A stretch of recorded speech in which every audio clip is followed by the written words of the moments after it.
안녕하세요. 소송의 세계 오세훈 변호사입니다. 오늘 다룰 사건은 식사 직후에 누웠다가 숨진 거동이 불편한 환자. 이에 대해서 간병인이 이제 형사 고소를 당했는데 간병인에 대해서 무죄가 선고되고 손해배상 책임도 없다고 판결한 사건입니다. 피해자 환자 B씨가 있었습니다. 이분은 이제 병원에 입원해 있었는데요. 평소 이제 스스로 거동하기 힘들어서 주로 누워서 생활을 했습니다. 그래서 스스로 거동하기 힘들다 보니까 가족들이 간병인을 붙여줬죠. 그래서 이제 간병인 A씨가 평소에 이제 환자 B씨를 간병해 왔습니다. 식사도 주고 이제 화장실 갈 때 부축도 해주고 한 거예요. 그래서 병원에서는 환자들에게 이제 식사를 제공했는데요. 이 환자 B씨에게도 아침 식사를 제공했습니다.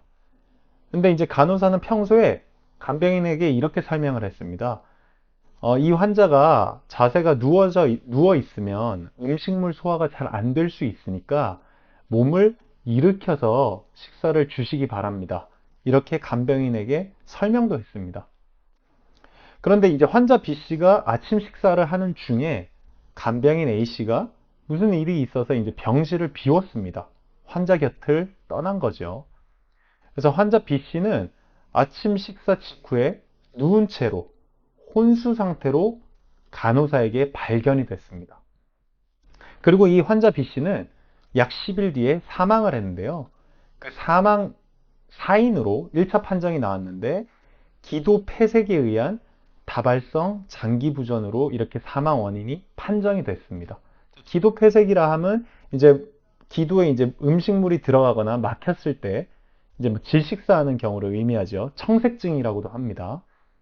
그래서 환자의 유족들은 이 간병인을 업무상 과실치사죄로 형사 고소를 하고 간병인 측 보험사를 상대로 민사소송도 제기를 했습니다. 유족들은 이렇게 주장을 합니다.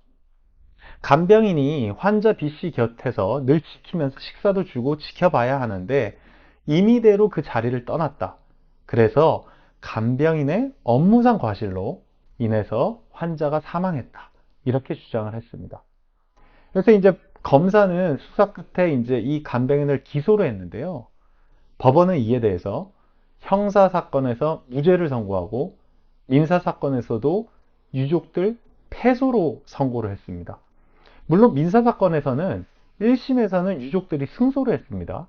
그런데 2심에서 이 판결이 뒤집혀서 패소가 됐습니다. 일단 민사소송은 그 법원이 이렇게 판단을 했습니다. 일단 1심은 유족들 승소로 판결을 하면서 기도 폐색에 의해서 사망한 것이 맞다라고 인정을 했습니다.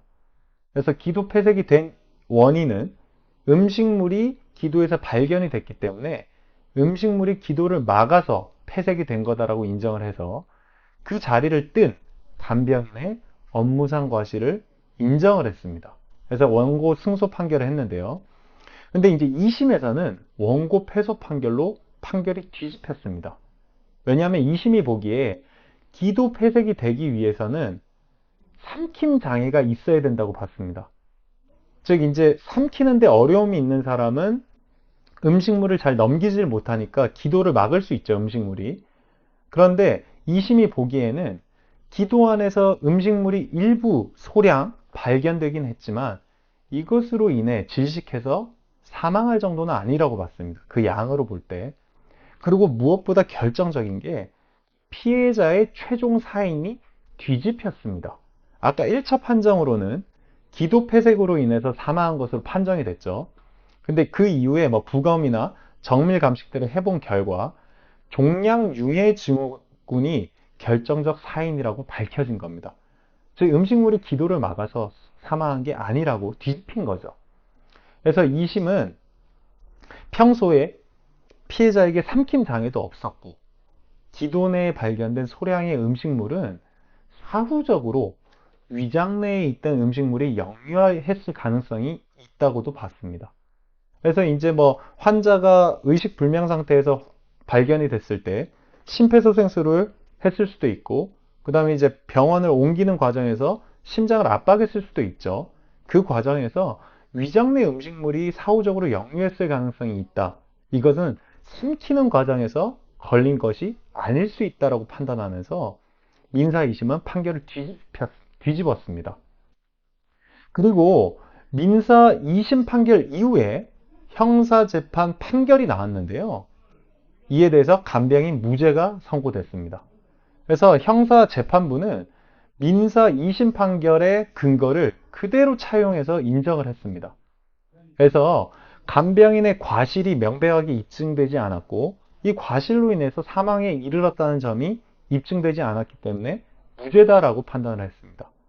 그리고 이제 이 형사 공판에서도 사인이 결정적으로 작용을 했습니다. 무죄에. 그래서 이제 1차 판정은 아까 기도폐쇄, 청색증이었지만 아까 종양 융의 증후군으로 이제 뒤집혔죠. 그렇기 때문에 기도폐색이 사인이 아니기 때문에 이것을 사망 원인으로 볼 수 없다라고 했습니다. 그러면서 그 민사 그 판결을 그대로 이제 차용하면서 기존의 음식물은 사후적으로 일부 역류했을 가능성이 있기 때문에 간병인의 과실을 인정할 수 없고 무죄다라고 선고를 했습니다. 여러분 알다시피 민사 사건과 형사 사건은 별개의 절차입니다. 그래서 형사에서 무죄가 나온다고 하더라도 민사에서는 다른 결과가 나올 수 있습니다.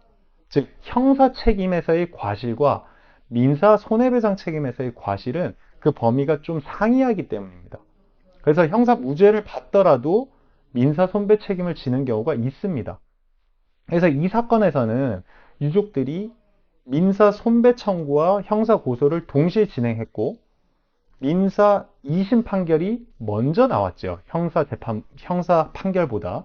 근데 민사 2심 재판 결과가 유족들에게 유리했다면 아마 형사 판결에서도 유죄가 선고됐을 가능성이 높습니다. 그런데 도리어 민사 2심이 뒤집혔지요. 원고들에게 불리하게. 그렇기 때문에 형사 공판에서도 무죄가 선고됐을 가능성이 매우 높아진 겁니다. 그래서 형사 고소를 먼저 진행하고 이후 민사를 했다면 어떻을까? 왜냐하면 의료 관련 민사소송은 난이도가 매우 높기 때문입니다.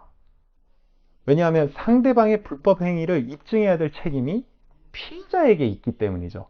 그리고 이제 형사 공판에서도 그 죄를 입증할 책임이 검사에게 있습니다.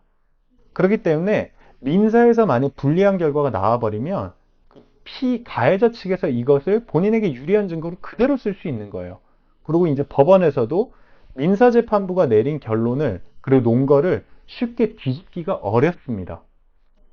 그렇기 때문에 우리가 소송을 제기할 때는 민형사를 동시에 진행할지 민사를 먼저 할지 형사를 먼저 할지 좀 신중하게 판단할 필요가 있습니다.